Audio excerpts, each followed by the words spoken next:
Dear friends, a rack railway climbs the mountain called Cully Fell. Lord Harry Boraine is chairman of the railway company. Lots of people travel on it in the summer. Mr. Walter Richards, the manager, doesn't have an easy time. There are 7 engines, one of whom, number 5, is still away being mended. Another, number 6, was named Lord Harry. This was a mistake. It made him conceited and... Oh, but you must read the stories for yourselves. I hope you will enjoy this book about a different kind of railway. The author.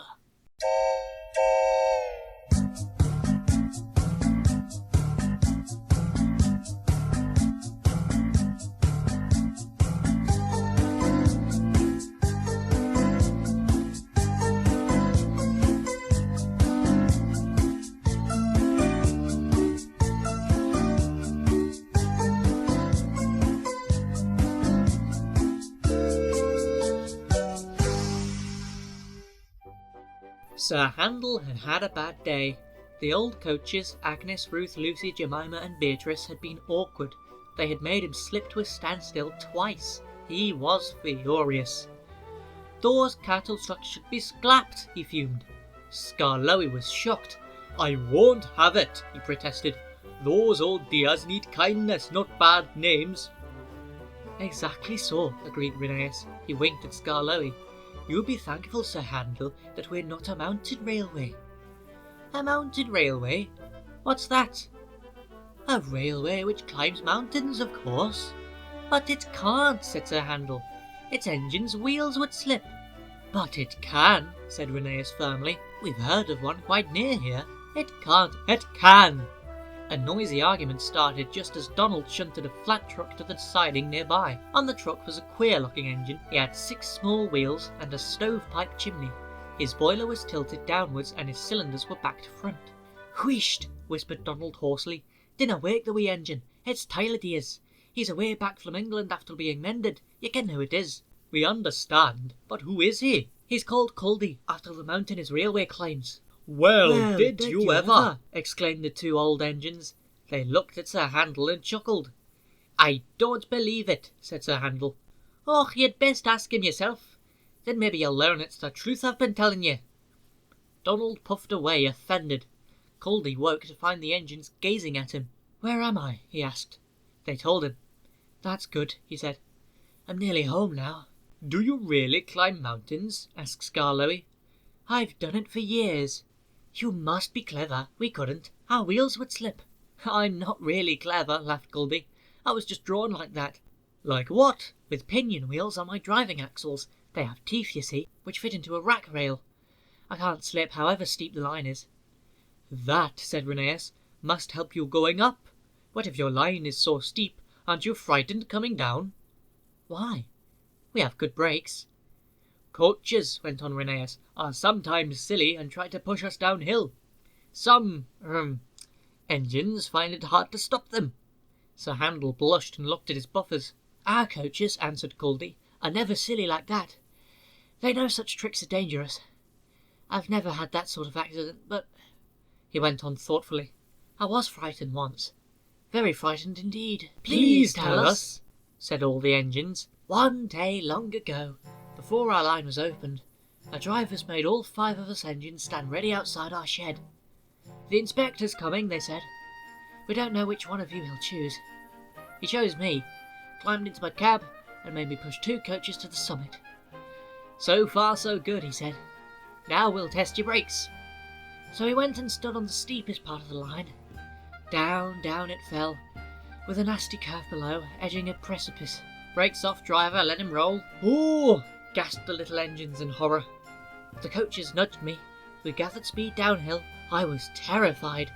My driver's hand stole the brake. 'Hands off,' ordered the inspector. Then I remembered I had automatic brakes. I could put these on myself.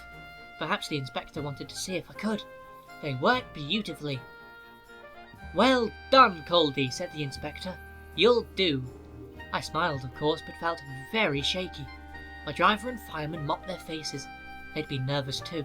I'm never nervous now, finished Culdee. Why should I be? There's no need. Rheneas and Skarloey were talking quietly to Culdee next morning when Duncan stormed up, followed by Sir Handel. "Hullo!" chuckled Rheneas. Here we go.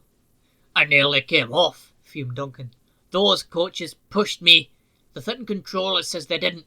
He says I kept a bad lookout. We've no money to mend you, he said. And if it happens again, I'll leave you at the back of the shed. Why does he always pick on me? It's not fair. Skarloey said nothing. He just winked at Rheneas like this. As you were saying, Kuldee, remarked Rheneas, you had 2 coaches on your trial trip. Do you ever take more? No. Our line is so steep that we're only allowed 1. We each have our own. Mine's called Catherine. I know her well. That's most important. Why? Asked Sir Handel. They're only coaches. Ours, said Kuldee, are something more. You pull your coaches and you can see ahead. We push ours up, so we can't see. They watch the line for us. The guard watches too, of course, but Catherine's so clever that I know at once if anything's wrong. That must take a load off your mind, said Skarloey. Kuldee smiled. But not my buffers. Climbing's hard work and needs a lot of steam.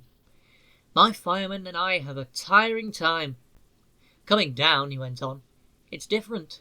Catherine and I just roll. We need no steam for that. Sir Handel sighed enviously. I should like that, he said.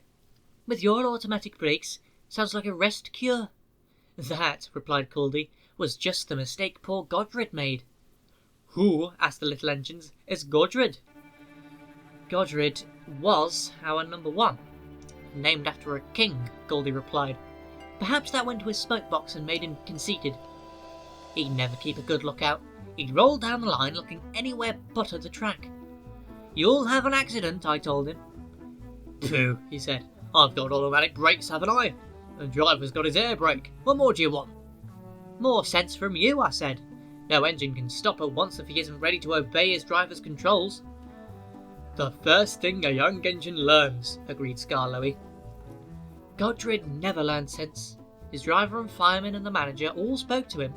They even took him to pieces to see if anything was wrong, but he still went on in the same old way. One day I was going up and waited at the station for Godred coming down to pass me.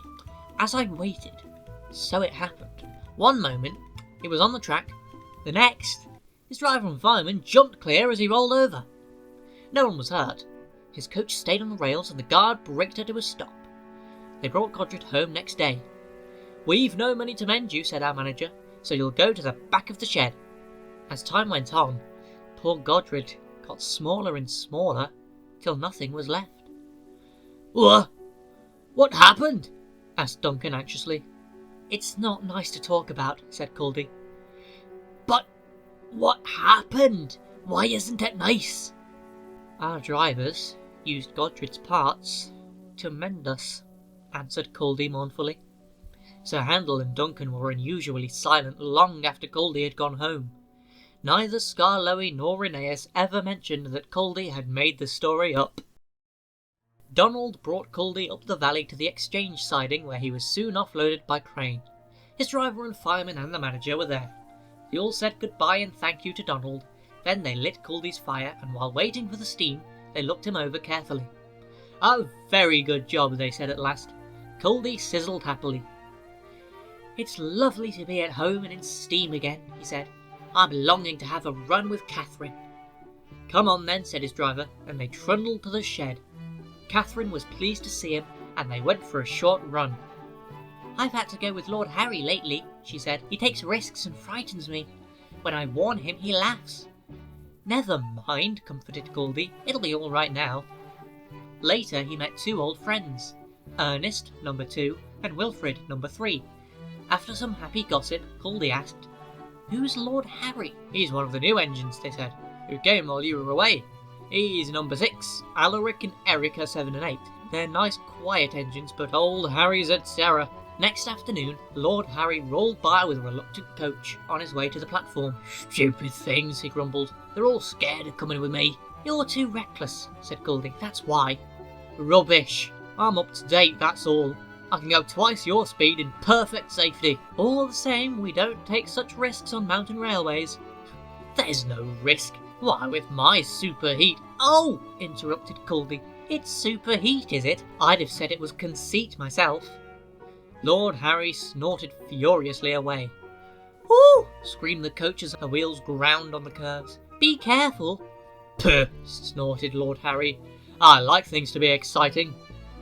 Every wise mountain engine knows that you do not take risks, and that points must be taken slowly, for there the rack rail can have no guards. Steady, boy, steady, warned his driver, but Lord Harry paid no attention. He was thinking what he'd say to Culdee next time they met. There's no danger, he boasted, storming up the final slope. That patched-up old ruin was talking nonsense. The telephone rang in the shed, and Culdee's crew were joined by the manager. Lord Harry's off at the summit, he said. We'll have to go and put things right. So they collected some workmen in the tool van and set out at once. It was getting dark when they arrived. Lord Harry's shape loomed against the sky.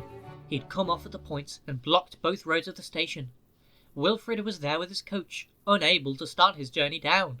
The passengers buzzed round Lord Harry like angry bees. He was feeling harassed. The manager pacified the passengers while Culdee buffered up behind to take the train when the men levered the engine's front wheels onto the rails. Wilfrid, he called. Who is this wreck? It's Lord Harry, didn't you know? Well, it looks like old Harry. It's as fat as old Harry, but of course it can't be old Harry. Why ever not? You see, old Harry's an up-to-date engine. He can go twice our speed in perfect safety. Tee-hee-hee, tittered the coaches. Lord Harry seethed in silence.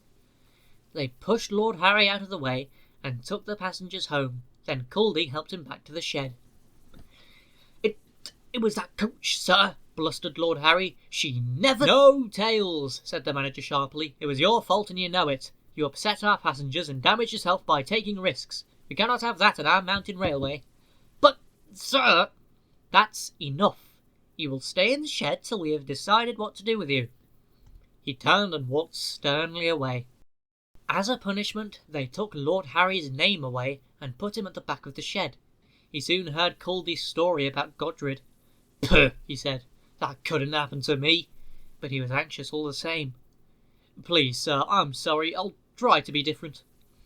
The passengers don't trust you, said the manager. You will take the truck instead. So number 6 took supplies to Summit Hotel, and he took gangers to work in the morning and brought them home in the evening.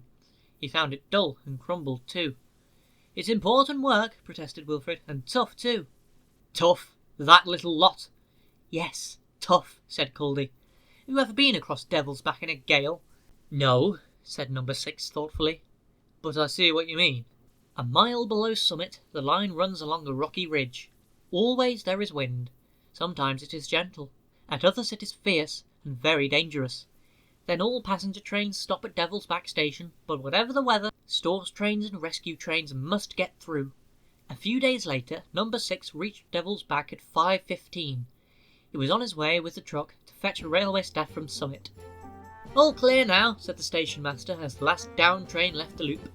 Don't waste time, the wind's rising. We'll have a gale in half an hour. He went inside to set the points, but the telephone rang and he came out looking worried. There's trouble, he told the crew. Come in and discuss it out of the wind. They filled the truck's big tank with water, and sandbags ballasted the van. The wind whistled round them as they worked. What is all this? Asked number 6.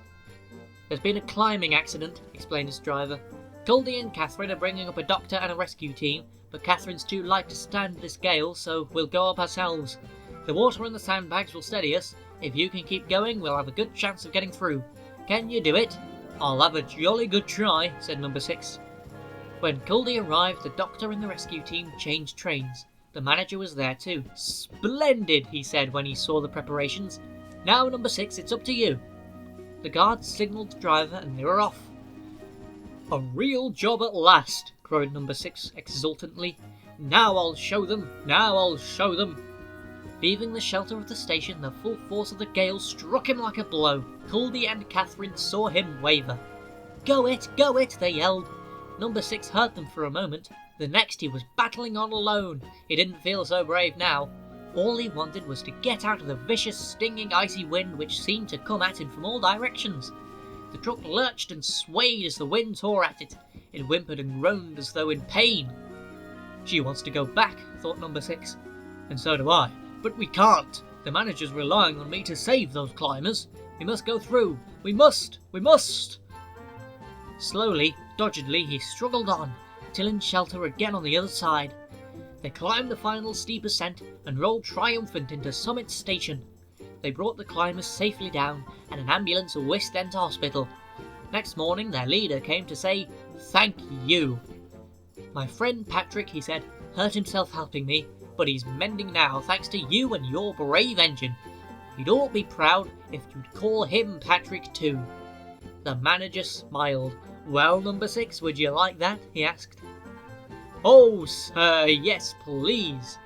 Patrick and the others are all good friends. He's still brave, still ready to take risks when needed, but he knows now that it is stupid to take them just for the sake of showing off.